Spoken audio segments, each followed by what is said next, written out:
Brahmotsavam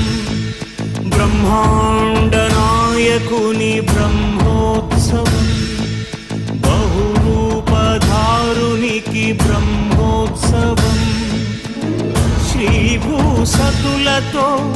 శరణాగతులతో శ్రీభూసతులతో